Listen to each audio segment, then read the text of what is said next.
Bienvenidas, bienvenidas y bienvenidos a este conversatorio que es el último de la serie de conversatorios del programa Invernadero. Agradecemos el espacio. Somos Nicolás Martínez y Omar Beretta, que vamos a hacer un intento de moderación. Juntos hacemos el podcast Puto el que lee, que empezó como un podcast sobre literatura no heteroconforme y fue mutando a otros muchos frentes. Y la idea que tuvimos es hoy reunir en esta mesa a todas las personas que entrevistamos en Asunción, y están prácticamente todas, así que estamos en primer lugar, muy agradecidos. Vamos a empezar por pasar lista y presentar a todos los que estamos. Arrancar con la primera bio, sí. Fifi Real, marica fronteriza, nacida a las orillas del río, no binaria, cantante de tango queer, produce y protagoniza espectáculos que cruzan las luchas del colectivo LGBTIQ+, con la música popular. Manu Alviso, diseñador y actor de teatro, artista plástico con varias exposiciones cuyas expresiones performáticas de objeto y de video dan cuerpo a sus obras. Ahí está Manu.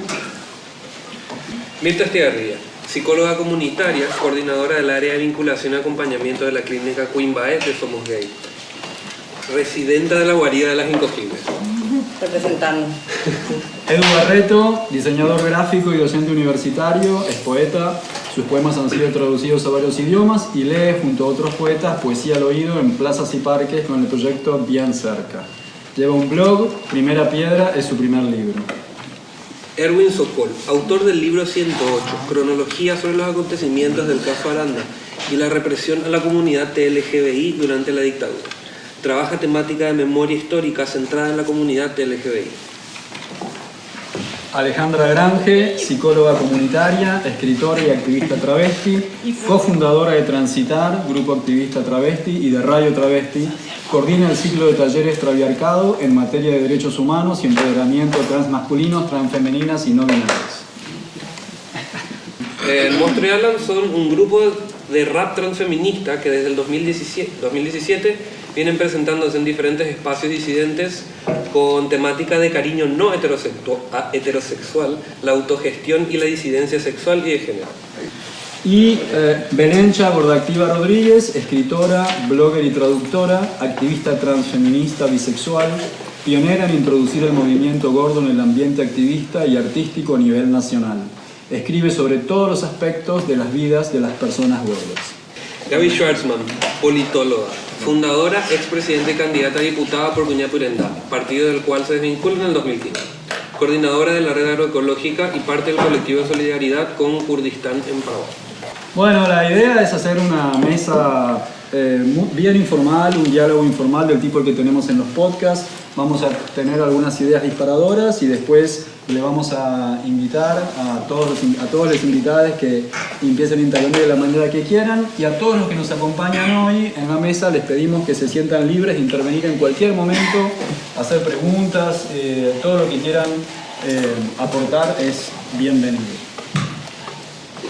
Le paso el micrófono a Nico, que va a hacer una introducción a la materia. Quería más hacer una especie de introducción sobre el contexto global y regional de las políticas que tienen que ver con la comunidad LGBT y las cuestiones de género, que más que nada es tipo global, un pequeño pantallazo. Después de la crisis del 2008 y a partir de las medidas de globalización en las cuales las diferentes empresas pudieron acceder a la metodología de fábricas en lugares distantes a sus ejes de producción, muchas de las fábricas se mudaron a países o a regiones que tienen como que medidas laborales completamente mínimas o escasas, donde los derechos de los trabajadores no son respetados. Eso generó como que una especie de búsqueda de la población de medidas proteccionistas y bastantes nacionalistas, en donde siempre se le vinculaba al inmigrante o al extranjero o a todo lo que no sea el ser único, ¿verdad? Se le vinculaba como aquello que viene a robarme mi trabajo, robarme mi puesto. O sea, tipo, la crítica no pasaba por nunca pasa por el sistema laboral o el sistema económico o el sistema capitalista, sino que acá viene el inmigrante o viene el... Eso lo que hizo fue, dio mucha luz y lumbre y fogoneó las medidas nacionalistas y los partidos nacionalistas y ultranacionalistas que aprovecharon este contexto para empezar a ofrecer toda su retórica de odio y de desigualdad y llamando como que a la superioridad de la raza, de la nación, de la cultura, de una cultura sobre otra, lo que generó que hoy estamos básicamente reviviendo el nazismo y las medidas ultranacionalistas. Esto cómo se expresa también a un nivel regional. Les quería comentar algunas medidas, por ejemplo, que son así cuestiones que nos vinculan muchísimo. Por ejemplo, hoy, este año, Estados Unidos está tratando de intervenir en la definición de derechos humanos de la ONU para alterar lo que significan los derechos humanos a través de la Secretaría del Estado de Estados Unidos, que encabeza un predicador evangélico fundamentalista ultraderechista. Cambiar el eje de lo que significan los derechos humanos que se generó posterior a la Segunda Guerra Mundial, básicamente de parte de un evangélico fundamentalista. Todos sabemos el efecto rebote que eso puede tener en todas las medidas de las políticas regionales. Y también que estamos viendo en la OEA cómo Brasil está empezando a apoyar a los países fundamentalistas islámicos en la intención de sacar, por ejemplo, los derechos sexuales y reproductivos de los derechos y de las garantías básicas dentro de las resoluciones de la OEA. O sea, están votando con los fundamentalistas islámicos, o sea, con los países que están exigiendo su derecho a no ceder ante las presiones de la ONU para seguir cazando niñas y todas esas cuestiones culturales que la ONU ya tuvo consensos como que hace 25 años y eso además, hoy países como Estados Unidos y Brasil están empezando a intervenir y están empezando a como que a tirar hacia ese lado. También empezamos a ver también las medidas, el asesinato de Mariel Franco, cuya investigación encontró vínculos entre los asesinos de Mariel Franco y el hijo mismo de Bolsonaro, y las amenazas de muerte por lo cual el diputado Jim Willis tuvo que huir de Brasil, que era un diputado gay de izquierda, posterior a la victoria de Bolsonaro. Estoy tirando como que todos estos datos para que nos demos cuenta de la materialidad en torno a qué es lo que nosotros estamos empezando a plantear, ¿verdad? En Paraguay, acá María Eugenia Bajac, una diputada liberal, propuso un proyecto de ley para declarar el Senado pro vida y pro familia. Se votó a favor de esa ley. Hoy tenemos un Senado orgullosamente pro vida y pro familia, y eso también desemboca en una cantidad de medidas legislativas materiales entre los cuales es muy difícil para nosotros atravesar de una manera concreta, ¿no? Y también todo este tema que nosotros ya sabemos sobre los textos que salieron de circulación, que el Ministerio de Educación salió de circulación, todos los textos que hablaban sobre género, que dejaron completamente al desnudo la forma en la que ni siquiera los propios docentes están preparados para encarar casos de violencia o casos para poder determinar como que ciertos hechos. Y nada, quería más o menos poner un poco en contexto histórico, regional, un poquito global, perdón por el cachivache que acabo de hacer, pero quería dar esta pequeña abertura para plantear una de las intenciones que tiene Puto el Guelé, entre varias otras, ¿verdad? Que es en lo posible y en primera persona que las luchas puedan dialogar entre ellas. En primera persona, porque por ejemplo, el movimiento gordo, que lo cuente una activista del movimiento gordo como Belencha, del movimiento trans, Nale Grange, o sea, que cada uno pueda abordar desde su lucha y poder poner sobre la mesa diferentes debates que puedan o no servirnos a la hora de embretarnos en contra de lo que se viene. Nosotros le entrevistamos en Argentina a Analía Mas, que es la secretaria de la Federación LGBT la secretaria de género y laicismo de la Federación Argentina LGBT. Que, bueno, ella tiene como que un acompañamiento bastante relacionado con lo institucional, por así decirlo, pero siempre desde bien de base, y está muy alarmada y nos dijo, se vienen cosas mucho peores, tuvo como que ciertos encuentros con ciertos embajadores y demás, ¿verdad? Hay que articular algo donde, o sea, una de las intenciones, una de las propuestas es empezar a articular algo donde podamos escucharnos más entre todos. Eso, por supuesto, sin considerando todas las críticas posibles a la interna, ¿verdad? Obviamente. Pero sí, o sea, tipo, estamos hablando de esa pluralidad radical de la cual habla, por ejemplo, Rita Segato, sobre un mundo necesariamente plural, como era.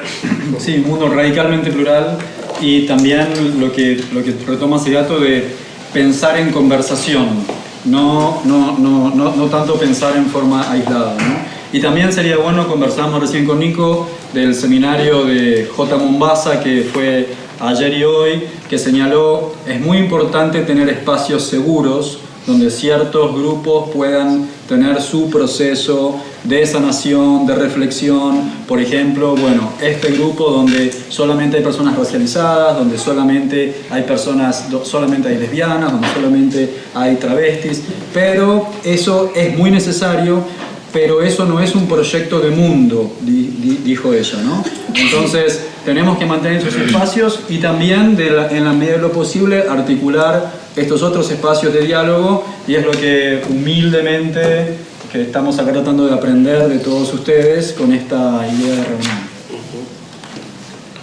¿Quién empieza? Nosotros le hemos pedido a cada uno de los entrevistados que traiga una definición de para ellos qué significa ser revolucionario hoy, qué es la revolución. Y cuando hicimos el podcast con Gaby Schwartzman, que todavía no salió al aire, pero ya lo grabamos hace unas semanas, bueno, como con todos los podcasts que hacemos, nos conmovió mucho, aprendimos mucho, y ella nos llamó la atención sobre la pregunta: ¿qué significa hoy ser revolucionario? ¿No? Porque esto es algo que está ya muy remanido, ya muy banalizado, el mundo cambió, ya no estamos más en los años 60, no estamos más en los 70, no estamos más en los 80, ¿cómo se articula la posibilidad de un cambio, ¿no? Así que quizá le podemos pedir a Gaby que abra el diálogo. Dale, al frente.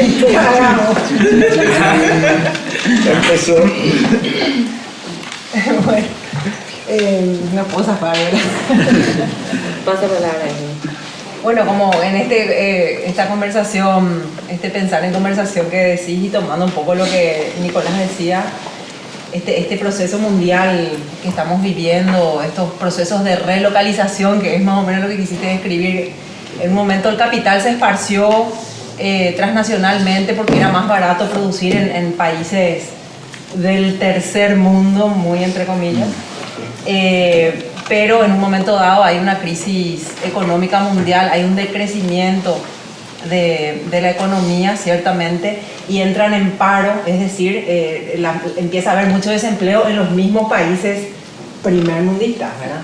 Entonces vuelven a traer toda esa mano de obra que tercerizaron en países de Latinoamérica o de Asia o de África, vuelven a traer, y para volver a traer todo esa fuente de trabajo a sus países es que se radicaliza estos discursos xenofóbicos, hipernacionalistas, un poco lo que es interesante, lo que pone Nicolás, es que esto tiene un trasfondo económico y político, ¿verdad? Siempre estos fundamentalismos que vivimos son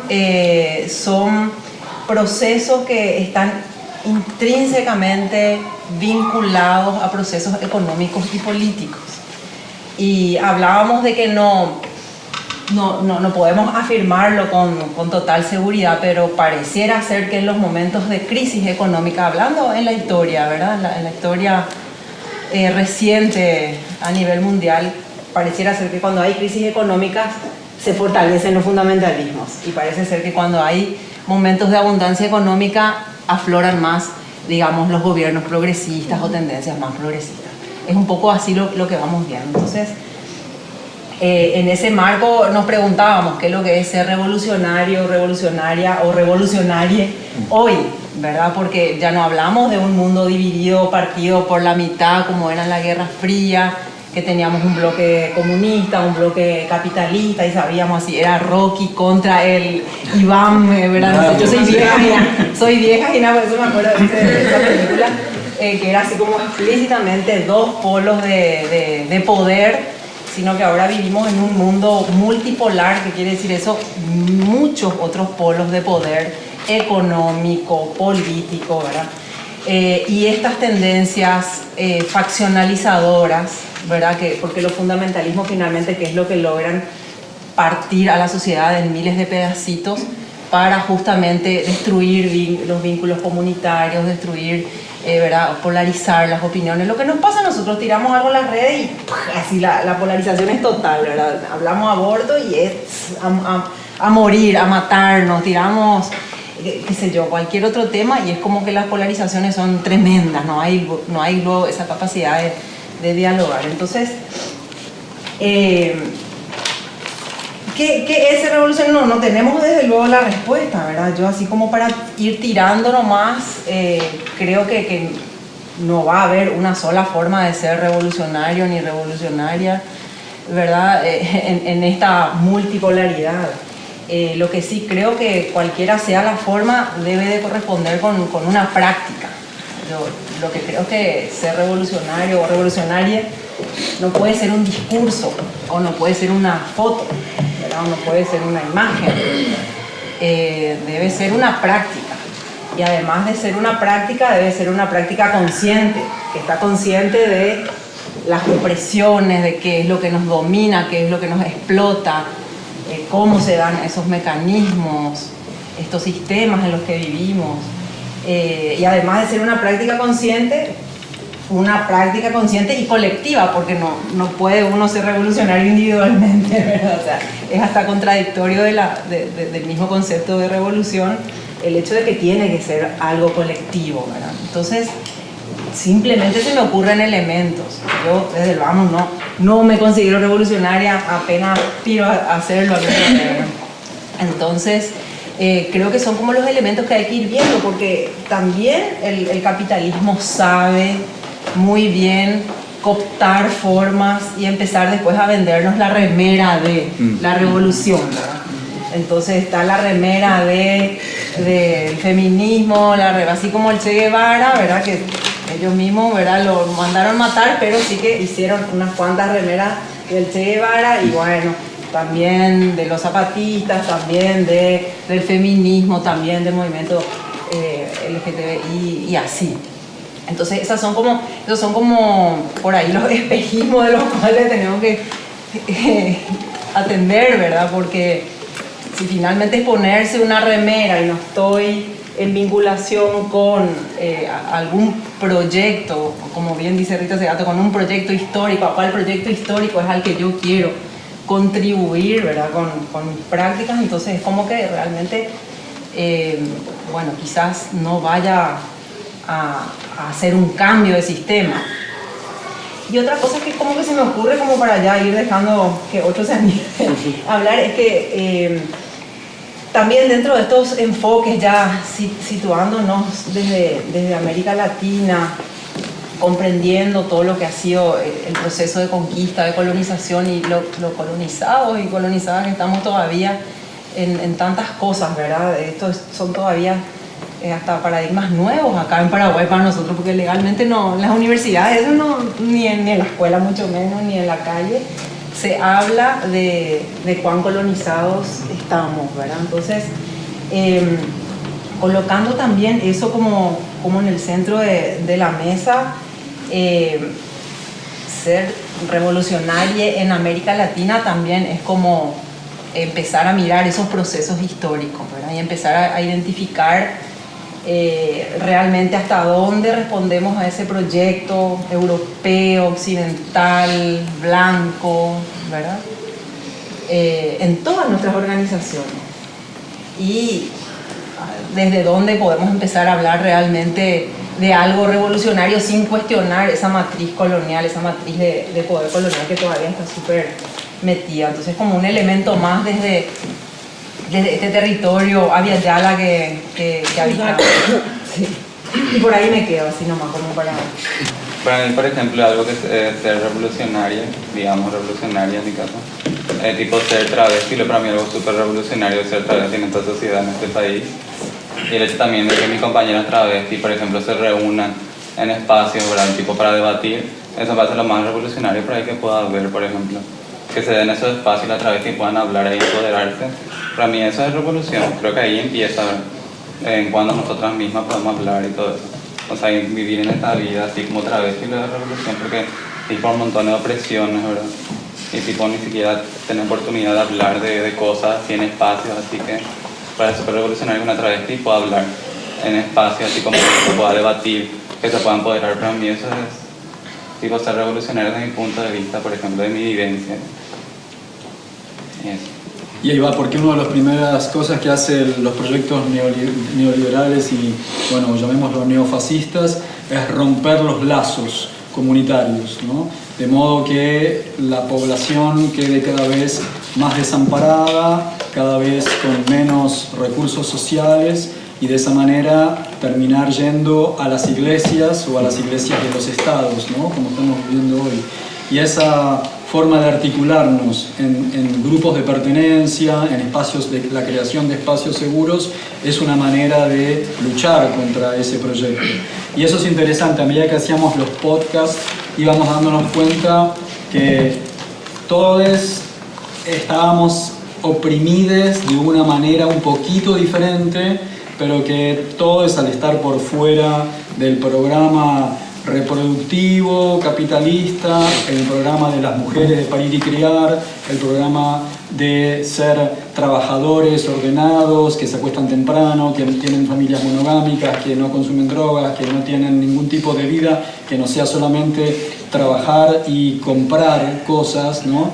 Es algo que podemos empezar a recuperar cuando encontramos nuestros grupos o nuestros lazos. Bueno, un poco de lo que nos hablaban Mostro y Alan anoche en su poesía y en sus canciones. Fue la invitación a hablar. Ponele. Yo pensé que iba a ser una invitación a hablar de la droga. Después vio a Monstruo. Yo quiero decir, o sea, me cuesta un poco hablar, no sé hablar de forma así como muy formal ni en pedo académico, no lo sé, no lo tengo. No hace falta. Tengo mis dudas con la palabra revolución, muchas dudas, y me encantaría que alguien pueda explicar, como creo que con la etimología y de dónde viene, y creo que en mi cabeza a qué movimiento la asocio, y no me gusta. Pero bueno, supongo que durante la mesa quizás pueda como elaborar un poco más mi pensamiento. Eso, tengo mi duda con la palabra revolución y con qué, como, no sé, como supongo que como pregunta, qué quisieran lograr como las personas que se sienten como revolucionarias, o como cuál sería el fin de esa revolución y contra qué estaríamos hablando. Desde mi punto de vista, intentaré explicarlo sin enroscarme, es como respuesta a modificar o a tomar el poder de, como eso, tomar un poder que desde mi punto de vista yo no lo quiero. Tipo, no me interesa debatir con el Estado determinadas cosas. No lo quiero el Estado y obvio que no vamos a lograr la abolición del Estado, por lo menos por ahora. Pero eso, tengo mis dudas con la palabra revolución y me encantaría escucharles y ver qué pienso al final de la mesa, digamos, ¿no? Pero creo que no me convence. Y no es eso, quizás lo que tenga ganas de hacer hoy, quizás mi postura cambie más adelante. Pero desde mi lectura tiene que ver más como con disputarle un poder al Estado, que yo no sé si tengo ganas de disputárselo ahora, y hablo quizás desde un lugar de privilegio, y sí nombrándome como disidente, no sé, no pertenezco al colectivo LGBTI, y es como algo que elegí, siendo torta o chico trans, siendo lesbiano, reelijo no pertenecer al colectivo LGBTIQ, y es una discusión que también me interesaría como si se suelta. Siento que el colectivo LGBTIQ disputa demasiadas cosas con el Estado que pretende entrar en un canon de normalización, pero esa es mi postura y quizás desde el privilegio y pudiendo acceder a un montón de otras cosas. Pero bueno, eso, es más mala onda, digamos, lo que tengo, pero bueno, no sé. Yo pienso también cuando se plantea lo de las revoluciones, ¿no? Como enorme la pregunta y también tengo esta duda que planteamos desde lo académico, ¿no? Para aprovechar la cantidad de personas académicas que hay en una biblioteca con tantos libros. Quizás sabrás de qué lugar proponen la palabra revolución también, porque es un palabrón, digamos, no estamos eligiendo ni la ofensiva, ni la... Yo me ponía en el... foneo de, ni nada. Claro, yo estamos eligiendo la palabra revolución y es como yo un puntito. me quedaba con los puntos suspensivos de la revolución y son esos puntos suspensivos que siguen y ya. Porque las dimensiones, o sea, es enorme, ¿no? Y hay distintas lecturas y distintas dimensiones. Y creo que cada una de las personas que estamos acá transita esa revolución desde otro lugar. Y está buenísimo el contexto económico global que se plantea también en la mesa para intentar cruzar todas estas cosas. Primero aprovecho ya lo del colectivo LGBTIQ+, que sí, que dialoga mucho con el Estado, y la importancia de nombrarse disidente, ¿no? Que es algo que se plantea un quiebre de lo que veníamos hablando de diversidad, por lo menos en Argentina, ya que estamos acá. Claro. Que se venía hablando de diversidad, y cuando la heterosexualidad pidió ser incluida en la diversidad, fue como, chao, le regalamos la diversidad. Nosotras disidentes.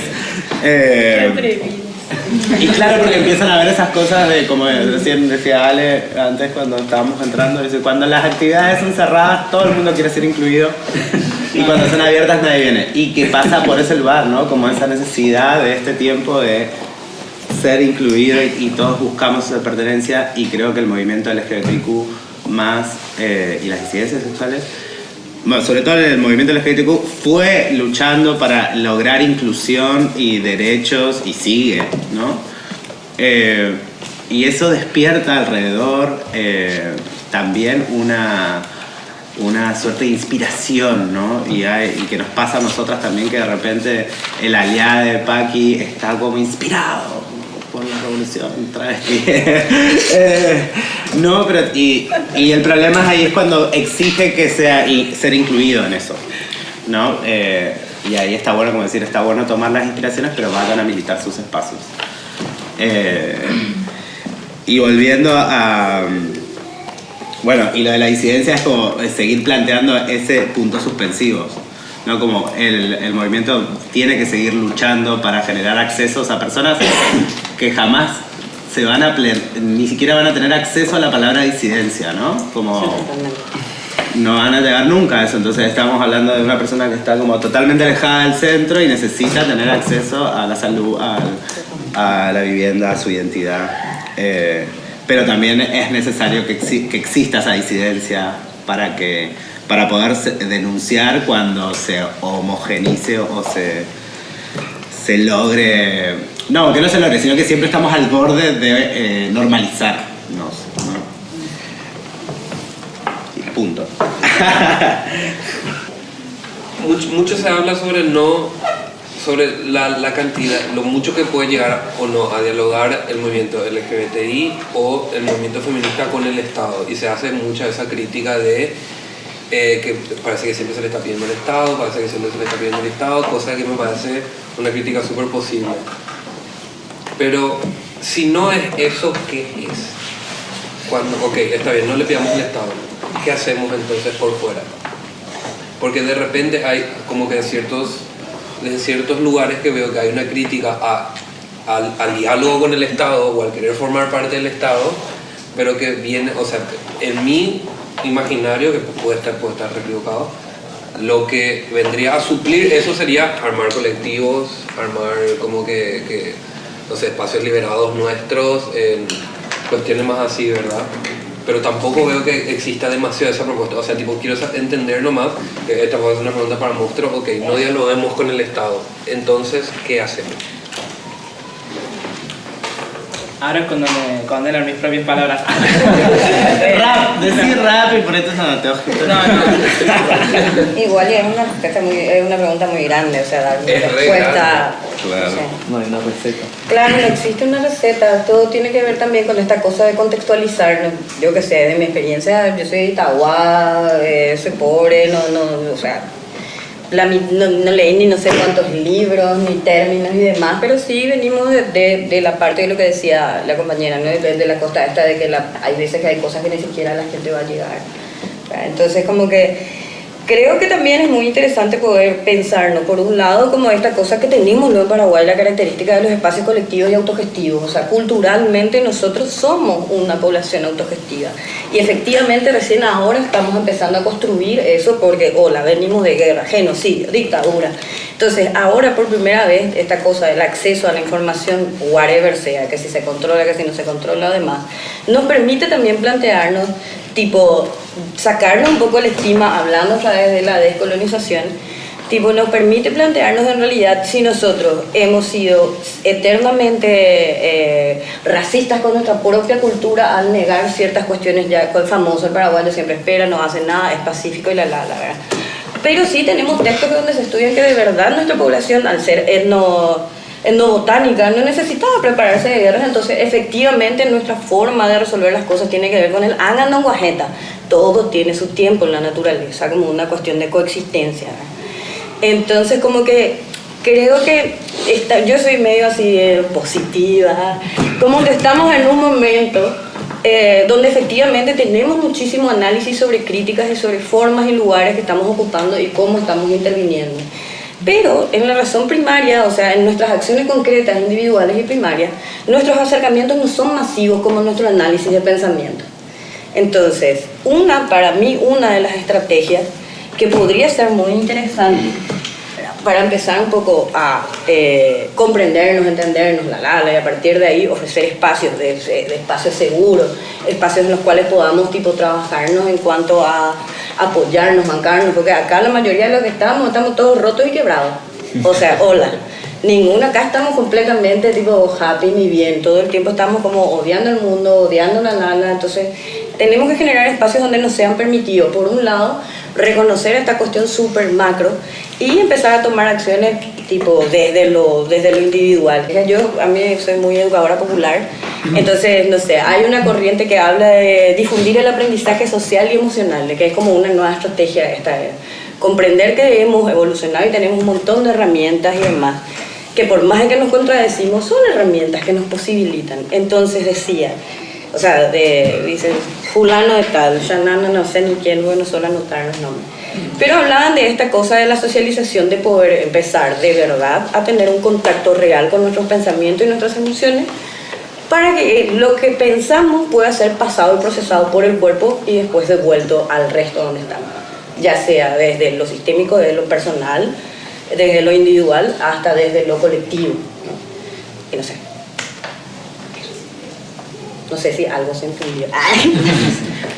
Creo que se entra en un área muy gris cuando se habla de un término muy utópico, pero en realidad hay algunas personas, algunos colectivos que estamos tratando de resistir. No podemos pensar en una revolución porque estamos sobreviviendo. Y para mí es irreal el término. Y es irreal empezar a discutirlo si es que seguimos siendo no contratadas por gordas, no tenemos los medios para sobrevivir por ser trans, travestis, siguen habiendo 1 millón de exclusiones. Toda muy linda la lucha progre, pero ¿qué pasa con quienes estamos día a día contando las monedas y todas esas cuestiones y los recursos están sumamente limitados? No es planteable para mí, la revolución no es posible porque estoy en un momento de resistencia. Claro, ahora lo que me queda es sobrevivir. La carencia, ahora lo que me queda es sobrevivir. Y genial la gente que pueda pensar o proyectar otro futuro porque tiene 1 millón de privilegios que seguramente no están tomando en cuenta. Pero ¿qué pasa con nosotros mientras? ¿Qué pasa con personas como yo que me rechazan todo el tiempo de laburos heteronormados, capitalistas, con los que me quiero enfrentar, pero necesito formar parte, porque si no me matan en recursos y me matan en espacios y me matan en la sociedad. No es real para mí plantear una revolución. Para mí es concreto vivir la resistencia.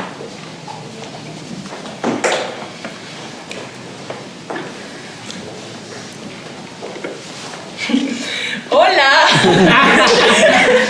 Yo no voy a discutir a Es que sí, es como que de verdad estamos como en esta cosa de resistir, más todavía con la problemática global que se nos viene muy encima toda la cuestión del sector conservador. O sea, de verdad hay una revuelta súper fuerte en cuanto a tipo ser mujer, ser gorda, ser puto. Y es de verdad, estamos como para mí en un proceso ideal en resistir, o sea, porque no nos queda de otra, porque no tenemos capital económico también para efectuar ciertos trabajos de lo que hablaba. O sea, yo tengo 35 años, yo no tengo ni siquiera un salario estable. Entonces sí tengo que estar todo el día administrando miseria como la gente con la que laburo. Entonces es como todo el tiempo también estar enfrentando situaciones que escapan a nuestra posibilidad de resolución, tipo la desigualdad social y no se puede.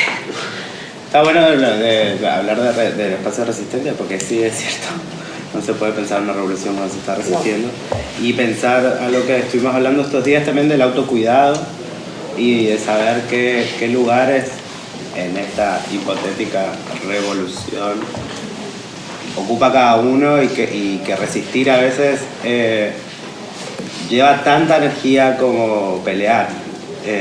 Porque estar en ese estado de alerta todo el tiempo a ver qué te van a decir, qué va a pasar, te consume una energía que no te permite formarte, no te permite soñar o pensar hasta sueños imposibles. Y el autocuidado en los espacios de militancia, no el autocuidado, el cuidado colectivo y personal, a veces se olvida, ¿no? Y a veces vemos caer un montón de gente revolucionaria al lado nuestro. Como, ay, el que estaba haciendo la revolución y no nos dimos cuenta que no estaba comiendo, que no tenía contención, que no tenía un techo, que no tenía el pasaje para ir a la marcha. Que no tenía el pasaje para ir a la marcha. Nadie se dio cuenta hasta que de repente cayó un revolucionario. Pero, creo que, o sea, desde la experiencia un poco de lo que decía Nico hace rato, de la incogibilidad o de la valía de la incogible, surge un poco de esta cosa de que llegamos a un momento donde nos encontrábamos solamente a hacer catarsis y dijimos, bueno, vamos a hacer algo productivo y hagamos una colectividad terapéutica, artística con enfoque revolucionario porque nos estamos reventando entre todos. Y nada, y son espacios pequeños que a mí me llaman mucho la atención porque eso mismo, nos olvidamos de que tenemos nomás luego esa práctica comunitaria. Y es como empezar a rescatarnos también nuevamente como cultura, rescatarnos ahora que podemos pensarnos. Antes no teníamos tiempo de pensarnos. La generación de los 80 luego es una generación que la hicimos súper violentada, o sea, saliendo un poco de la dictadura y demás. No tenemos los procesos afectivos, o sea, nuestros padres la mayoría nos cagaron a palo desde chiquitito y lo que vos más necesitas cuando sos bebé, que es amor y atención. Entonces, obvio, eso lo tenemos o sea, ahora en pleno apogeo y auge, y más todavía, sufriendo toda la violencia estructural que hay. Entonces, no sé, como que creo eso, tipo, en esta cosa de trabajar en colectividades de autocuidados, o sea, no desestimar por sobre todo la estabilidad que necesitamos emocionalmente para desarrollarnos como seres humanos, que efectivamente están condicionadas con lo material, pero que siendo un país como el nuestro tenemos la capacidad, pero de sobra, de poder reponernos, organizarnos y colectivizar las luchas. Porque encima otra vez, este es un país autogestivo completamente, el Estado absolutamente nunca invirtió en nada que tenga que ver con empoderamiento ciudadano, ni de salud, ni de educación, ni nada. Todas las cosas que acá yo inclusive, todo lo que aprendí, no aprendí en la facultad. Lo aprendí de manera autogestiva y colectiva, en la calle con la gente y demás. Entonces, es una cuestión cultural que creo que, no sé, sería interesante replantear, ¿no? Y apropiarnos por sobre todo de eso.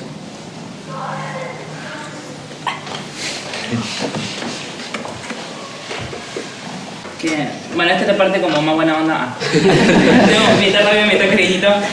Yo creo que estamos en un momento también, como decías vos recién, no sé, también en Argentina somos como, o soy de la segunda generación post-dictadura, que recién ahora estamos pudiendo tener unos espacios para juntarnos a charlar y poder nombrar las violencias que nos atraviesan. Es como la primera vez que tenemos la posibilidad de no tener miedo de hablar, o más o menos.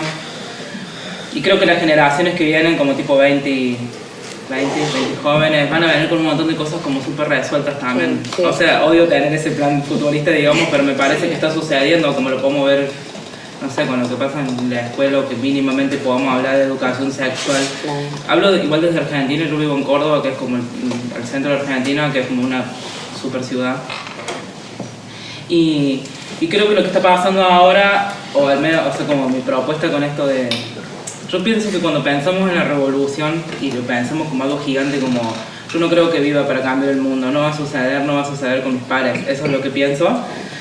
Pero sí está pasando algo, y es algo que ha pasado desde siempre, que es como que los colectivos que somos como históricamente oprimidos nos movemos siempre por debajo, como ratas ahí como por la alcantarilla, y estamos como con un montón de posibilidades tecnológicas y de poder juntarnos y nombrar nuestras violencias y de reconocernos como colectivos, que yo creo que un pasito que nos falta, o estamos trabajando en eso, es como comunicar. Y ahí sí creo como la posibilidad de, no sé si de cambiar las cosas, pero de poder tipo crear más redes de resistencia.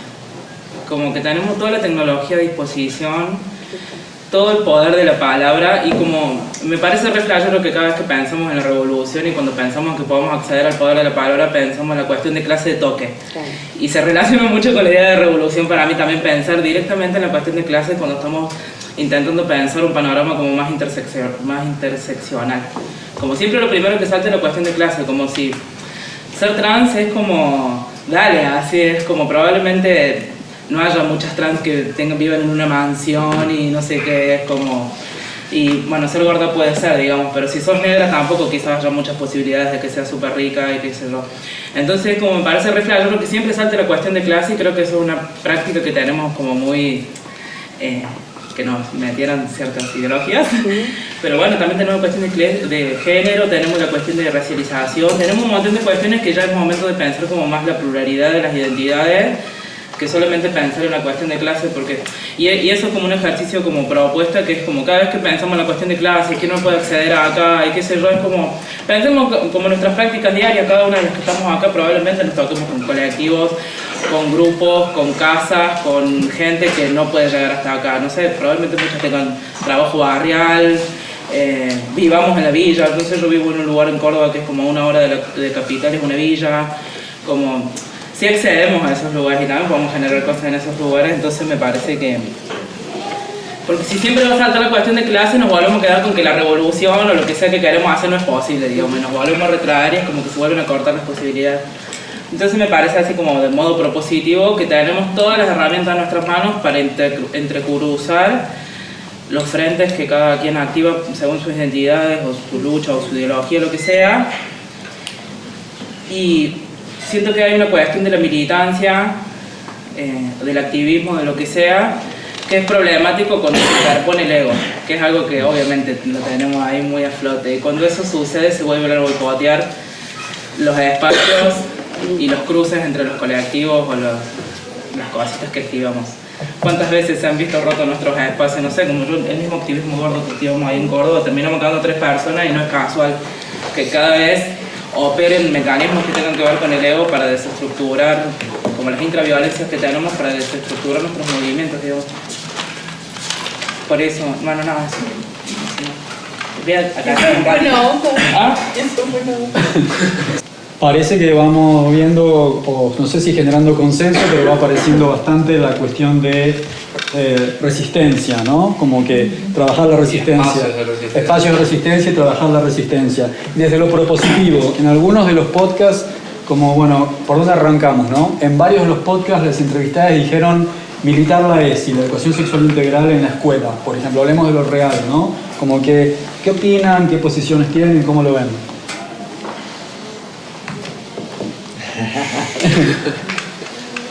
O sobre la S, o como arrancar con algo, ¿no? Tipo, bueno... ¿Educación sexual integral? Sí.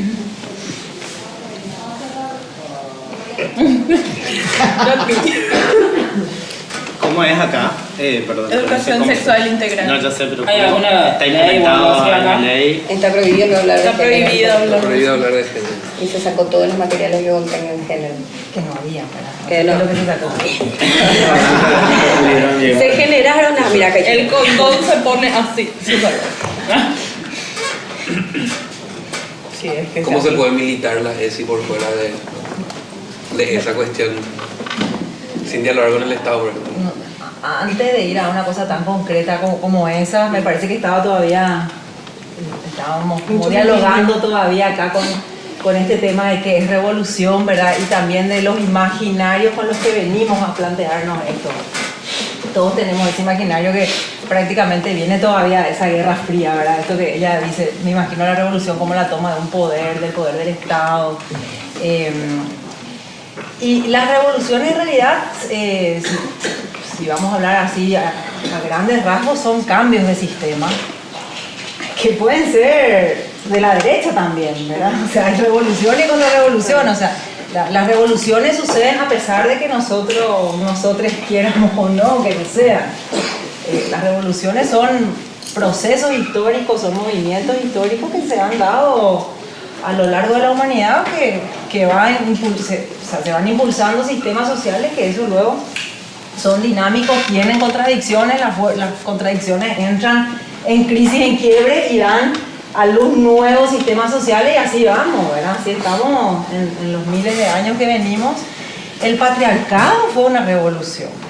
O sea, el patriarcado fue una revolución que mató a otras culturas que no eran patriarcales, donde no había esta heterosexualidad obligatoria, esta heteronorma, donde no existía la propiedad privada, donde las economías eran redistributivas, hasta donde lo que se pudo estudiar, ¿verdad? No hay un compendio de la totalidad de las culturas prepatriarcales, pero por lo que se sabe hasta el momento, y eran sociedades matrifocales, donde habían deidades femeninas, que eran deidades protectoras, no deidades de castigo que te mandan al infierno, que te juzgan. Totalmente. Eran deidades de protección de la vida. O sea, no había luego la concepción del bien y el mal, sino Era dual, no había binarismo, Claro, el no había binarismo es binarismo. patriarcal también. Entonces, el patriarcado fue una revolución, lastimosamente, para todos nosotros Una revolución y muy nosotras, fuerte. ¿verdad? Entonces, bueno, después ese sistema, ese patriarcado, ese heteropatriarcado, se fue imbricando con otras cosas, ¿verdad? Ahí tenemos el colonialismo, que fue otra revolución. La modernidad fue una gran revolución para Europa. Toparse con un continente al cual podían reventar, explotar, someter, fue una gran revolución, o sea, les cambió todo. Y cambiaron en realidad todo el planeta, porque sobre esa matriz racista se permitieron configurar el resto del globo, no solamente América, sino todos los otros países que después colonizaron. Entonces esa también fue una revolución, qué sé yo, el capitalismo también es una revolución, ¿verdad? Y después tenés otras revoluciones más políticas dentro misma del sistema, como la Revolución Francesa, la Revolución Rusa, pero ya dentro de un esquema ya bastante consolidado, patriarcal, moderno, occidental. Y siempre hubo revoluciones en el otro sentido también. Siempre hubo pueblos que buscaron emanciparse, colectivos que buscaron, digamos, ganar su protagonismo, ganar su lugar en la historia. O sea, son movimientos que constantemente existen en la historia. O sea, las revoluciones, quieramos o no, existen. Aunque estemos resistiendo o no estemos resistiendo. Esos son movimientos históricos. El tema es que nosotros qué hacemos con eso, ¿verdad? O en cuál de los dos ríos vamos a nadar, ¿verdad? Porque hay un río histórico que va a la mierda, ¿verdad? Y hay otro río histórico que va a la defensa de la vida, a la pluralidad. Eso es de milenios que venimos así. Entonces, ¿en qué río vamos a nadar? Más es el tema, me parece, ¿verdad? O en cuál nos vamos a ahogar en todo caso. En el que va contra mano. O en el que no nos queremos ahogar. O sea... Gaby, te paso una sí, pregunta. Sí. Gaby es, como habían leído, la ¿cómo es? Representante del colectivo de solidaridad con Kurdistán, con la lucha de las kurdas acá en Paraguay, ¿no? Y Soledad charlas y eso está muy bueno. Lo particular que tiene la lucha de las mujeres en Kurdistán, y corregime si me equivoco, ¿no?, es que ubican al patriarcado antes del capitalismo como eje central de la opresión. Como, o sea, tipo, teniendo como que viniendo de una lectura así marxista-leninista que siempre había ubicado al capitalismo como el eje central a derrotar, ¿verdad? Lo que hace la lucha de las mujeres es ubicar al patriarcado antes, o sea, el patriarcado como el sistema económico de... Perdón. El capitalismo ya es como un engendro, es el sistema económico del patriarcado, lo que sí. Y mi pregunta es, ¿qué significa ubicar al patriarcado antes que el capitalismo? ¿Cómo? O sea, tipo, para entender también un poco de las luchas de las mujeres en Kurdistán y para ver si es que eso también nosotros podemos tomar, ¿eh? Claro. Y bueno, colocar el patriarcado como el centro de una revolución implica antes que nada liberar el primer sistema de dominación, la primera jerarquía, el primer sistema de dominación que existió en la humanidad, que fue la del hombre sobre la mujer y sobre la naturaleza. Entonces, se apunta a destruir, digamos, por decirlo de alguna manera, o a abolir toda relación jerárquica entre los géneros, ¿verdad? Toda relación, no existe un género que sea ni superior ni dominante que otro, ¿verdad? Y quedan libres los géneros a hacer lo que quieren ser y no hay una dominación de un género sobre el otro. O sea, eso sería, digamos, colocar. Abrir eso necesariamente te lleva a la segunda cuestión, ¿verdad? Que abolir esa primera jerarquía que es entre hombres y mujeres, pero estoy hablando ya de hombres y mujeres como concepto, porque sabemos que hay una diversidad de hombres, una diversidad de mujeres y mucho en el medio, ¿verdad?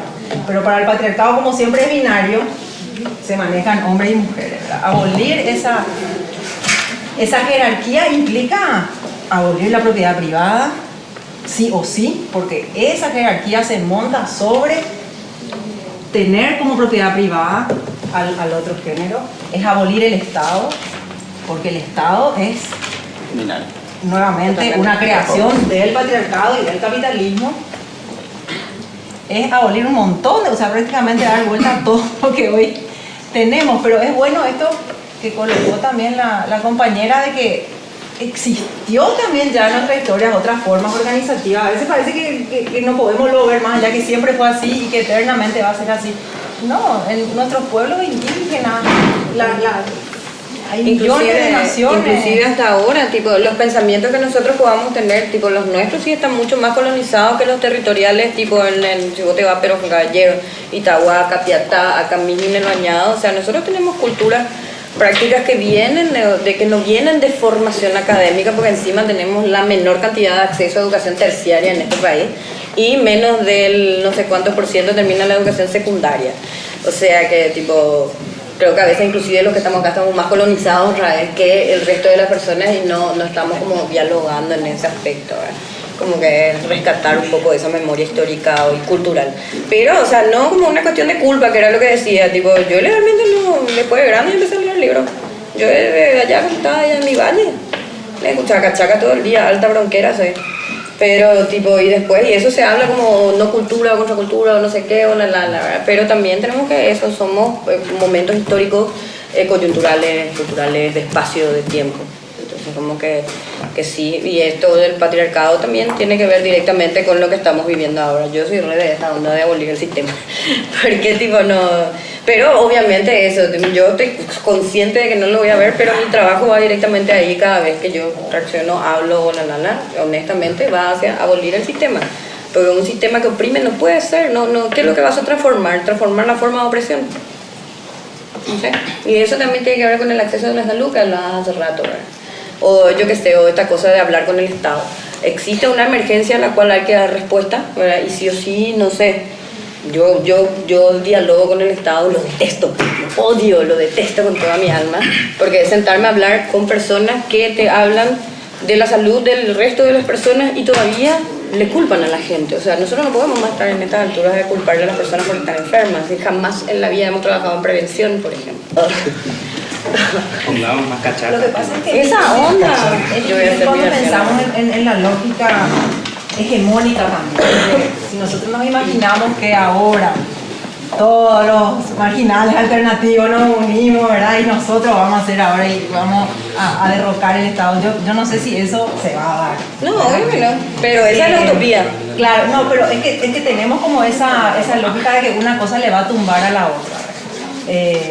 Y creo que a lo mejor realmente eso ya y hoy por Y hoy no, ¿cómo era? no No va a soy, suceder. ¿cómo dijiste? Marginal, ¿cómo dijiste? Marginal, y sí. Alternativo. Alternativo, Yo no soy marginales. soy una alternativa. Para el Estado somos alternativos, marginales. Y para el Estado somos, qué sé yo, eso que está ahí Estamos todo por fuera, ¿verdad? Somos marginalizados, marginal.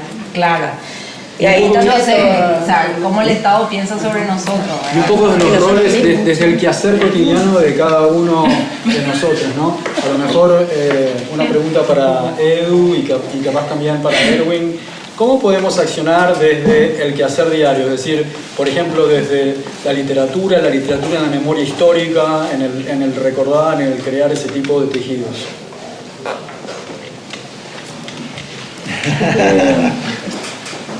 No sé, resulta muy complicado y me parece que dentro de este contexto que estamos hay como un discurso muy fuerte, un acceso muy fuerte a los discursos, pero como decía Gaby, unas faltas de práctica en cuanto a esos discursos. Por otro lado, creo que esto de la memoria histórica hace lo que decía Mirta, lo que decía Gaby, es reconocer esto de que somos sujetos históricos por un lado y que pasan por procesos que ya se repitieron en varias ocasiones y que se vuelven a reproducir. Esto de, en un momento, de generar familias alternativas de la comunidad LGTBI fue fundamental para poder sobrevivir y generar esa resistencia. Pero muchas veces también dentro de esa misma lógica se volvía a crear la identidad de la mamá y las hijas, ¿verdad? Entonces también como eso íbamos deconstruyendo dentro de esos mismos espacios, tenemos por ejemplo el ejemplo de las negras, los negros, que es hermano, brother, no hay esas categorías del padre y la madre, sino son hermanas y siempre se va de esa relación horizontal. Pero llega luego otro proceso también donde está la hiperdefinición de las identidades va generando nuevos márgenes y nuevas disputas por formar parte del centro o otras luchas donde estamos otras personas por agrandar esos márgenes, romper esos márgenes y poder generar esas otras contingencias en ese contexto. Me parece que llegamos a un momento donde más que los que nos une dentro de lo que es la disidencia sexual no tiene que ver con las prácticas sexuales, sino tienen que ver con otros tipos de construcciones que vamos realizando. No sé, yo no me identifico con el gay, con esa categoría de gay, aunque mucho tiempo me definí como gay porque no tenía otra forma de nombrarme, o es la forma más fácil de decirle así: hola Erwin, soy gay, listo, ya terminó ahí, para no entrar a profundizar y no entrar a debatir. Entonces también hay ese otro proceso de cómo se van construyendo esas identidades locales, con lo que hacíamos con el 108, ¿verdad? Decía, no soy gay, no somos gay, somos 108, ¿verdad? Yendo separando eso. Y otras cosas que va afectando al movimiento LGTBI y desde Paraguay. O sea, yo no sé qué diálogo existe desde el movimiento con el Estado, ¿verdad? Más allá de lo que es el VIH. Y lo que es una crítica súper grande, que le llamamos a nivel latinoamericano la VIHización del movimiento LGTBI, ¿verdad? Como que lo único que existía y lo único que existe era el VIH, en realidad era lo único donde había dinero. Y luego, o sea, las otras personas que sí hacíamos la autogestión o si no nos interesaba las formas jerárquicas, las organizaciones verticalistas, digamos, reproducir eso, volvemos a plantear otras formas de diálogo. Y eso que decía, si no dialogamos con el Estado, claro, obviamente vamos a exigir en lo que podamos en cuestiones de salud y educación que no tenemos la capacidad de darnos, pero en otras cosas, no me voy a pedir a la Secretaría de Cultura que me dé dinero para hacer arte, ¿verdad? O sea, me gestiono esos fondos. o pensando en no me voy a negociar con el Estado para que me financie cuestiones que son del día a día en el que sí podemos conseguir, por ejemplo, y esos espacios que son esos espacios de resistencia, no sé. Por eso me parece muy importante eso también de conocer y de saber que las identidades no son fijas y que en diferentes contextos ser un gay o ser una lesbiana o ser una trans significaron cosas diferentes y hoy significa otra cosa también, ¿verdad? Tenemos putos megas capitalistas Colorados. Bueno,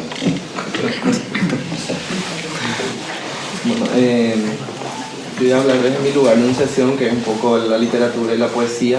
No soy cientista social, soy apenas diseñador gráfico.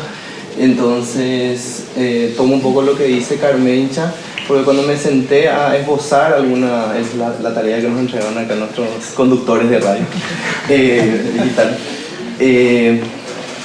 sí o sí me vi como en un callejón en donde más que revolución me llevaba la palabra resistir o supervivir o sobrevivir, y para eso fui a Didi Uberman, esta obra que está en PDF que se llama Supervivencia de las Luciérnagas, que es como una obra que a mí me entregó varias respuestas ante estas preguntas que todos nos vamos haciendo sí o sí, como esos sujetos que estamos como en otra categoría especialmente para estos estados, este estado paraguayo que todo el tiempo nos violenta, ¿verdad? Y lo que hace este pensador francés es fijar la mirada en algunos pasajes de la vida de Pier Paolo Pasolini, ¿verdad? Poeta, cineasta, asesinado de hecho por fuerzas fascistas, ¿verdad? Es lo que al menos se sospecha. Entonces, para mí la cuestión de la revolución me lleva a una sospecha de que la palabra puede llegar a ser una respuesta, y esa palabra es la supervivencia o sobrevivir. De hecho, el libro abre diciendo: era el único modo de sentir la vida, único color, única forma, ahora se acabó. Sobrevivimos, y es la confusión de una vida que renace fuera de razón. Te lo suplico, no quieras morirte. Así habla de una carta que le escribe Pasolini a su mamá. Entonces, Uberman lo que hace es un poco tomar varios de los pasajes de Pasolini en donde él va instalando la idea de la resistencia a partir de una anécdota de cuando él ingresa a la Facultad de Letras, Pasolini, y sale de juerga con sus compañeros porque ingresaron a la universidad, y bueno, se van de copas y terminan amaneciendo en una pradera en donde lo primero que ven antes de la luz del sol son dos grandes reflectores que él no sabe muy bien si son de un estadio o de una construcción, en donde por momentos esa oscuridad se ve amenazada por estos dos reflectores, que luego, a medida que va saliendo el sol, la última cosa con luz que consigue divisar Pasolini son unas luciérnagas. Entonces esa es la señal en donde él se siente seguro y se desnuda frente a sus compañeros y danza, y es como uno de los momentos de mayor libertad que él tiene ante esas luces que en un primer momento como que le intimidan, y después como que a partir de bajar esa intensidad de esas luciérnagas, él se siente como protagonista de otro espacio. Entonces eso le sirve a Uberman para empezar a instalar estos estados fascistas, especialmente hablo muy bien de Mussolini y del régimen italiano, de cómo y actualmente lleva a cómo estamos viviendo debajo de esos reflectores del plató de televisión, de la puesta en escena del escaparate, del estadio en sí de fútbol, en donde cómo nos ubicamos dentro de esa intensidad de luces de esos reflectores, y cómo esa intensidad no nos deja ser. Pero fuera de ese estadio hay otras personas que emiten pequeñas luces en esa huida de esos reflectores. Por eso tomo estos 2 días que fueron muy reveladores con el taller de Jota, en donde ella habla de cómo también las respuestas no solamente es en el poner o plantar la cara, sino que también en las posibilidades de la huida, ¿verdad? Entonces, en ese escape de no morir incinerados por esos reflectores, es que uno puede empezar a pensarse como esas pequeñas luciérnagas que débilmente pueden llegar a resquebrajar ese estadio, a poder colar otras cosas que esos reflectores no nos están permitiendo, porque es el estímulo diario, eso podemos traducirlo en el consumo, en la inmediatez, en lo esquizofrénicos que nos volvemos con la cuestión de la generación de contenido o en la misma comunicación. Entonces, esa es un poco lo que quiero como instalar desde la cuestión de la poesía. Bueno, traje acá algunas personas que para mí son revolucionarias. Reinaldo Arenas, un poeta cubano que corre de la revolución castrista de Batista, o Joshua desde su tomar el cuerpo como territorio villero, marica, ¿verdad? Y cómo ir autodefiniéndose o definiendo sus formas de afectación con el otro a partir de la merca, del paco, que es lo que iba consumiendo. O en Paraguay tenemos a Carmen Soler como mujer, como revolucionaria, como alguien que casi termina arrancándose las venas en los calabozos de la tercera, o de lo que fue la técnica acá, el Museo de las Memorias, ¿verdad? Como ella habla de ese oficio de ser poeta y de plantar cara desde la palabra, como ese espacio de trinchera, de resistencia, como hacerle frente a las botas de las personas que vienen a patearle, ¿verdad? Cómo generar o autodefinir la función del poeta como aquel que va a sacudir todo implacablemente, ¿verdad? Que, bueno, uno de sus poemas dice que nadie mata con callar, o sea, nadie consigue callarnos solo con matarnos, sino que ella habla de que va a haber una revancha, de que podemos con las palabras sacudir esas cadenas que nos oprimen, ¿verdad? Pero eso es más o menos lo que quería como instalar desde, bueno, y también en el quehacer de la poesía gay, justo tomando la definición de Erwin, ¿verdad? Que es el lugar desde el cual yo genero mi texto, y también teniendo a la poesía como ese lugar de la luciérnaga, del susurro, el que en el 2006 propuse bien cerca, por más que me cuesta como autorreferenciarme porque parece muy pedorro, pero es lo que tengo, es lo que hice. Es lo que hay. Es lo que hay, y entonces, en donde es una acción, por si no conocen, es una acción de donde yo todos los domingos, 2016-2017, fui a instalarme en la Plaza Oleari. Oleari fue un poeta que reivindicó toda la era lopista, y obviamente en la época del electronismo era uno de los estandartes del nacionalismo. Entonces la acción buscó instalar poesía íntima en esa plaza con ese nombre de ese poeta, para ver cómo desde otro lugar podemos ver si podemos conectarnos a partir de la poesía leída al oído de las personas, casi en voz baja, retomando esa cuestión de la manera de comunicarse de algunos pueblos indígenas de este territorio, en donde casi no necesitas hablar fuerte para comunicarte, casi con el susurro, y a partir de ahí ver cómo dentro de esa dinámica de esta ciudad que cada vez está más violenta, especialmente con las compañeras, con las mujeres, con las compañeras trans, cómo poder ver si podemos seguir siendo cómplices, y que yo ofrezca poesía al oído no sea visto únicamente como una amenaza ante un posible acoso o robo, porque vamos a la calle y las cercanías ya no se pueden dar debido a esa desconfianza constante que tenemos. Entonces, durante esos 2 años, durante 43 domingos, durante 1083 poemas que se leyeron, pues se continúa la acción en Montevideo este año, fue como una especie de esbozo de indagar si por ahí también podemos hablar de resistencia. No quiero decir de revolución porque me parece que la palabra que me queda muy grande. Tuve un careo con 2 dirigentes de izquierda donde me decían que si yo que pienso que eso es revolucionario, que yo tengo que agarrar el palo, la piedra. Les tiré besos, porque uno da lo que le sobra, ¿verdad?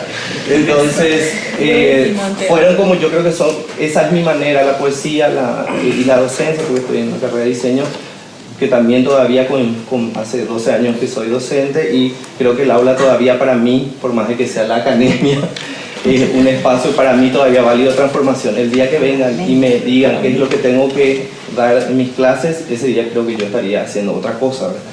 Pero bueno, eso creo que bien cerca, y la docencia fueron como los 2 espacios que a mí me sirvieron para por favor no querer morirme, como le dice Pasolini a su mamá en una carta, ¿verdad?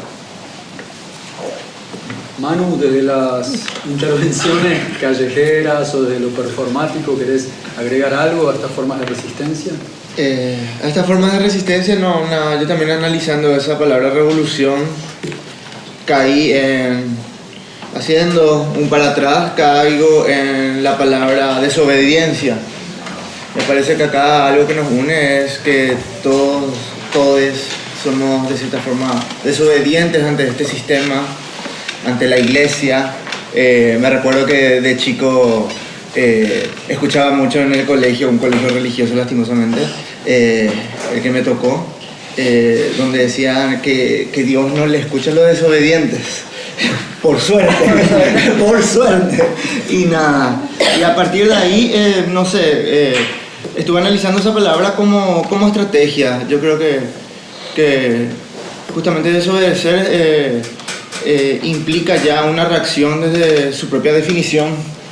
Entonces, esas prácticas que hablaba Gaby para mí se grafican en justamente ir en contra de todo. Y que no está mal ir en contra de todo, está buenísimo romper todas las reglas, desobedecer. Ayer Rosa Poza cantaba en la calle, en la casa, en la cama y en el bar, y sí, ahí son esos 4 puntos principales donde debemos desobedecernos, porque es ahí donde se nos instaló toda la mierda que llevamos metida y que no nos deja hacer y que no nos deja conectarnos totalmente entre nosotros. En la casa como andamos ahí hoy. Yo tengo una última pregunta que voy a hacer porque ya son Punto del bar, lo que me gustó es ir a militar al bar ahora. Y habla, antes de a la calle, personas muy desobedientes como las chicas transitaron, ¿no? Creo que están ahora mucho en la mira por justamente desobedecer y no bajar la cabeza entre muchas. Entonces yo creo que está bueno ahora escucharte a vos, Ale. Ay. Yo quiero más. Sí. Y nada, o sea, no sé, yo no quise hacer la tarea de pensar qué es lo que es la revolución, porque no sé, o sea, no tengo tiempo tampoco para ponerme a pensar en tantas cosas, tengo que vivir a veces. Y nada, no sé, escuchando acá, no sé, siento que me identifico con lo que dice Belencha, ¿verdad? De resistir todo el tiempo.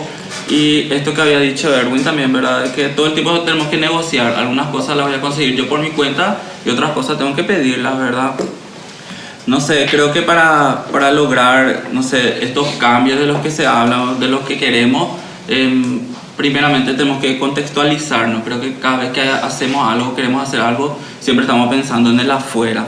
Y cuando encontramos una idea así recopada que está funcionando en Brasil, la queremos traer y aplicarla así, sin pensar como nuestra realidad, dónde estamos, de qué estamos hablando, qué estamos viviendo. Entonces creo que, no sé, yo soy una persona así realmente de pensar siempre en el contexto de lo que está pasando, lo que estamos viviendo, para poder lograr algo.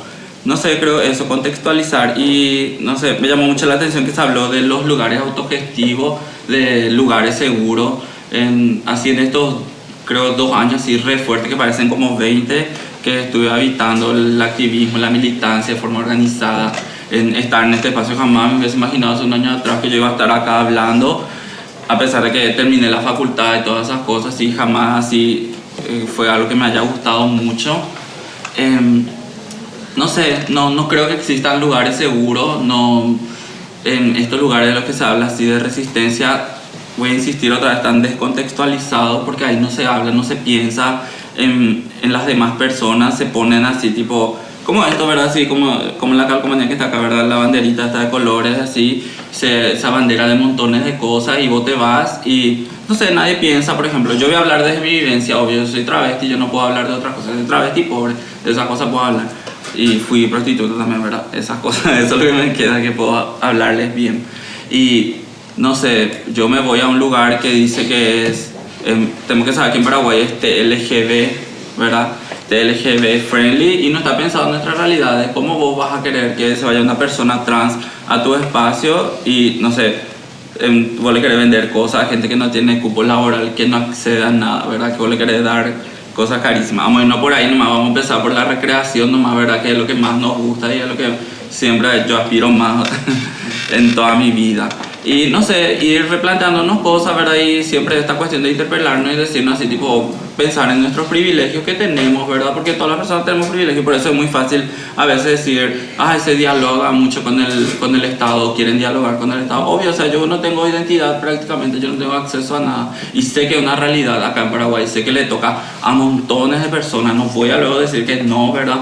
Pero bueno, yo tengo que pedir eso. Y si a mi población, ¿verdad? La población trans travesti, nos toca, obvio que vamos a estar pidiendo, ¿verdad? Algo básico, como que, no sé, yo quiero mi nombre, ¿verdad? Para agilizar unas cosas básicas, nomás que no me violenten cuando me voy a pedir turno en un hospital, nomás así. Entonces, no sé, yo creo que hay que ir replanteándonos todo lo que decimos, lo que hacemos, como yo también lo hago conmigo, porque no porque yo sea trans, travesti, yo ya tengo todo resuelto y que yo entiendo todas estas cosas y que yo no meto la pata así mal también, y que lo hago constantemente. Nada, ¿sabes?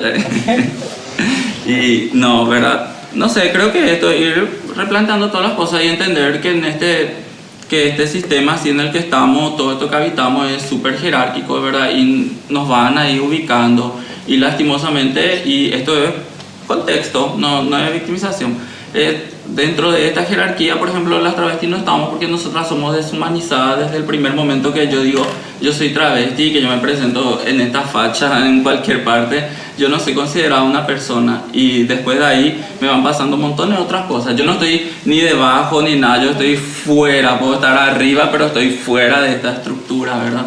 Y no sé, replanteándonos y preguntándonos, yo creo que todas las personas tienen privilegio, tenemos más que otros, tenemos acceso a cosas. Yo no sé, me ha pasado ya en todos estos espacios, sí, donde mucha gente me ha querido sacar la cuestión de mi educación, y una vez Erwin me dijo algo muy importante para mí, que me dijo que tipo, yo accedí a la educación porque ese es un derecho nomás, y yo tenía que ir, yo como otra vez no tengo por qué pedir disculpas ni dar explicaciones porque yo me fui a la facultad, ni porque tengo una carrera donde pasé re mal, una carrera donde nunca pude hablar, o sea, donde yo nunca nada, hasta ahora yo no puedo presentar mi tesis, porque hay montones de inconvenientes que hay así, ¿verdad? Y que la gente no piensa, y estos espacios son re lindos, así, da demasiado gusto hablar, pero creo que a veces tenemos que salir, tenemos que hacer esta apertura así a la gente que en realidad lo vive todo el tiempo, porque a veces somos personas que trabajamos con esa población. ¿Y dónde está esa población, verdad?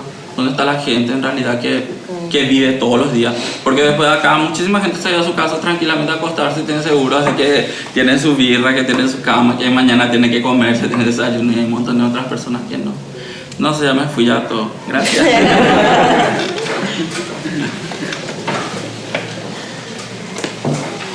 Por eso no quería hablar. ¿Alguien tiene alguna pregunta, algún comentario? ¿Quieren hacer alguna intervención? Bienvenidos. Yo le hice una intervención. Yo quería... me parece muy interesante lo que plantean. Está muy...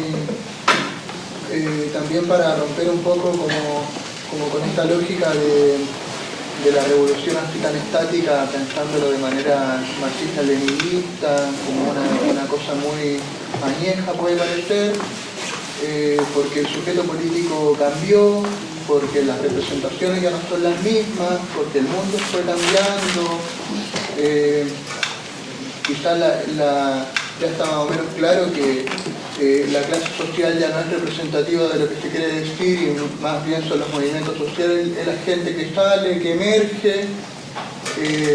También este recorrido histórico que hace la compañera que está ahí es muy interesante, y yo le agregaría a esta definición que es como revolución también puede ser cuando caen las instituciones, cuando hay una situación sumamente sólida y centralizada de la toma de decisiones, y eso los movimientos sociales también tienen la posibilidad de hacerlo caer, porque cuando va haciendo muchas grietas, el movimiento social le va demostrando a la figura de poder que existe, los movimientos sociales se apoderan, esa institución cae, y este cambio ya es revolucionario.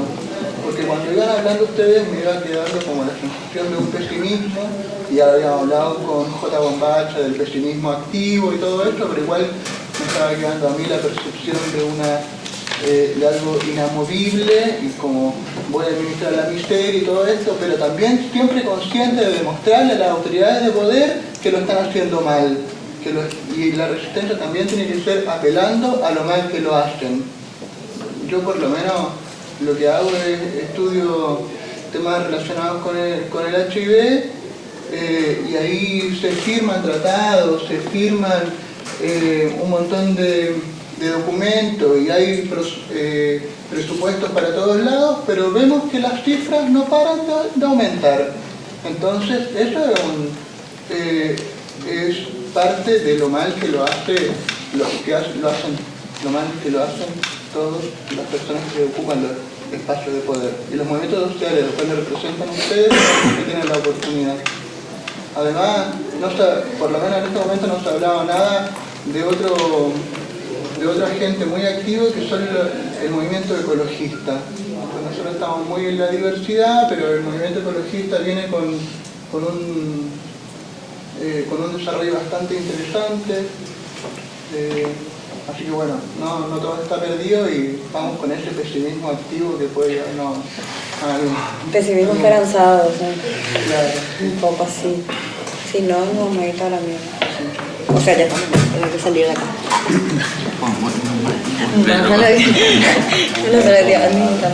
Tiempo inmemorial.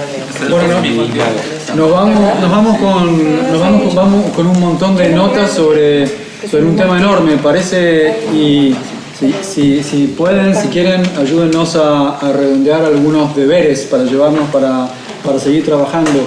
Parece que un eje importante es el tema de la resistencia, ¿no? Creo que tenemos conciencia en eso. Otro eje importante también parece que es la no traspolación de soluciones de un territorio al otro que no necesariamente se pueden aplicar. Y es interesante eso porque desde la academia hay toda esta discusión de, bueno, como hemos tenido oportunidad de hacer estos días, de descolonizar la universidad, descolonizar los museos, de hacer temblar nuestras epistemes y hablar desde el territorio, pero también corremos el riesgo de dentro de nuestros territorios empezar a traer lo de un país para el otro y quizás ya salirnos del eje Europa-Estados Unidos es bastante tarea, pero eso no quiere decir que no tengamos que salir también a niveles mucho más chiquitos, mucho más regionales, locales, y buscar soluciones a nivel local sin traerlo incluso, aunque sea de territorios vecinos, ¿no? Que parece que esa es otra cuestión que queda como suficientemente clara. ¿Cerramos un tercer punto y nos vamos a casa? ¿Cuál sería un tercer punto? Yo creo que viendo como el loguito que tiene, no, que es un migitorio, bueno, tiene relación con lo puto, lo masculino, pero de hablar del deseo, ¿no? De la revolución del deseo también en la cama, y desde otro lugar menos académico, no sé a qué hora está escuchando la gente esta transmisión, pero capaz ya se durmieron.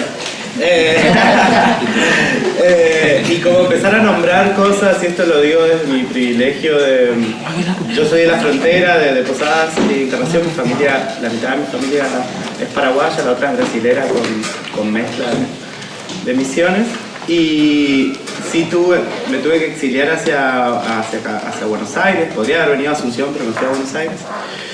Y ahí gané el privilegio de vivir en una metrópolis que tiene un montón de información y demás, y que no estoy hablando bien de Buenos Aires, sino simplemente de que me da un privilegio de lectura de un montón de otras cosas que hoy se cumple un mes de que estoy en Asunción, y hay un montón de cosas que veo de lo poco que se habla del deseo y de todas las problemáticas que están alrededor de esas, como las enfermedades de transmisión sexual, ¿no?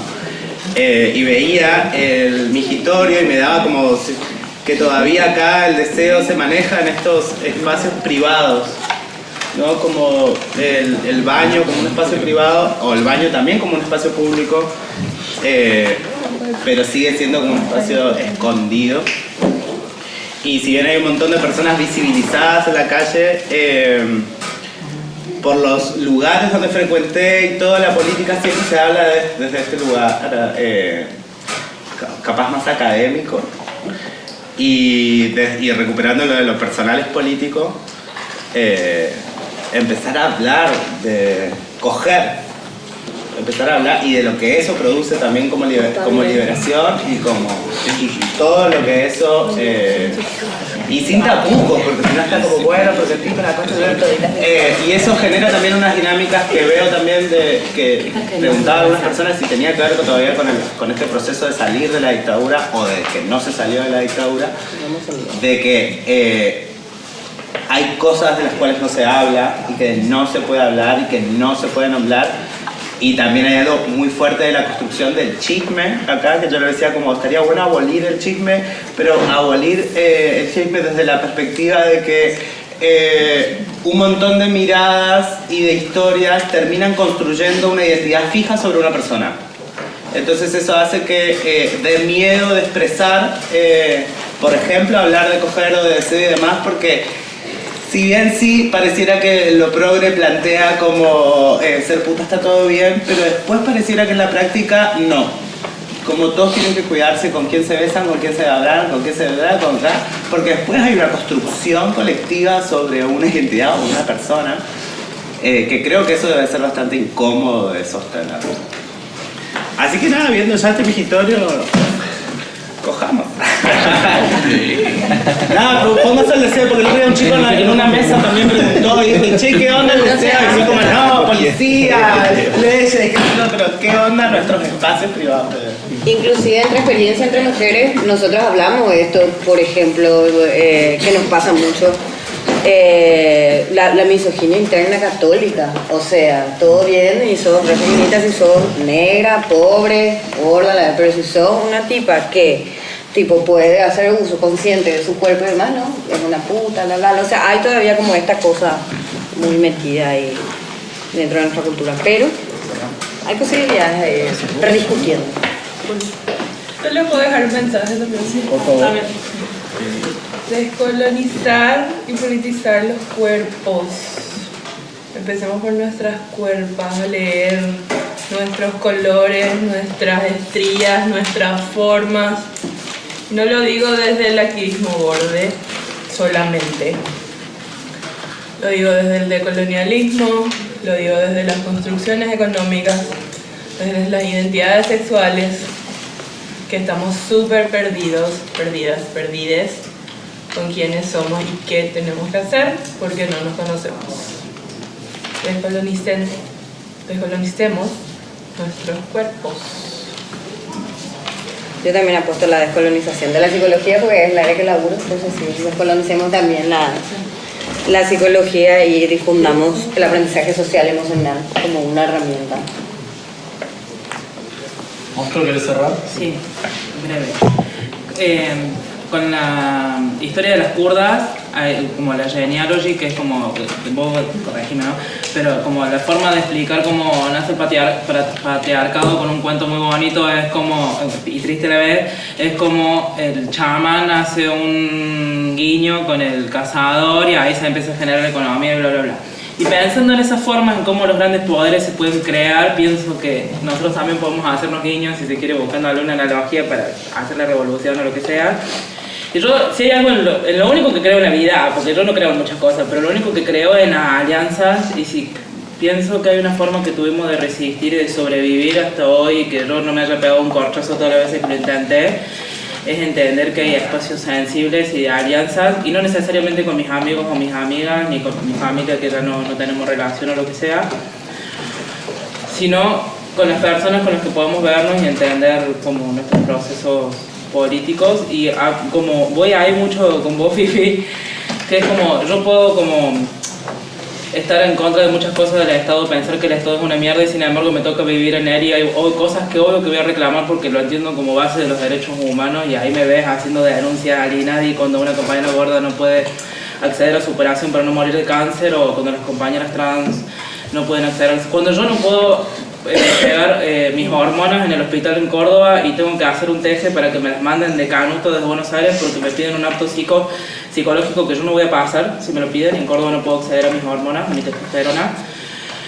Pero sin embargo las sigo accediendo porque tenemos como un mundito subterráneo en el que podamos generar alianzas y yo sé que también puedo generar alianzas con mi amiga que sabe de plantas que vive en el monte y me puede preparar una salsa parrilla y puedo generar y como mientras podamos estar un día en la marcha al frente del Congreso pidiendo un montón de cosas, también podemos estar haciendo una orgía con las amigas seropositivas y con la amiga que prepara plantas para que se alivianen los dolores del cáncer, y podemos estar haciendo una tremenda fiesta que al Estado le va a molestar un montón. Y pienso que son los dos frentes los que estamos habitando todo el tiempo, pero sí creo en unas alianzas en las que podemos habitar lo sensible y lo orgiástico y lo placentero, porque si no es puro poner el cuerpo para demostrar que podemos o que estamos juntas, cuando en realidad quizás ni siquiera podemos mirarnos a la cara o decir un cuerpo que no es como el mío o como la norma manda. Y pues nada de eso. No desde un lugar sexual, sino desde un lugar como asqueroso para el sistema, como podamos ser más molestos de lo que somos cortando la calle. Muchas gracias. Bueno, nos vamos con eso y nos vamos con un montón de deberes y tareas. Vamos a seguir pensando, los vamos a seguir convocando. Les agradecemos muchísimo por todo el tiempo hoy, gracias por el espacio y bueno, nos seguimos encontrando. Le agradecemos a todos los que vinieron, a los panelistas y a los que vinieron a escuchar. Y bueno, síganos y vamos a seguir con este debate constantemente. Gracias. Gracias.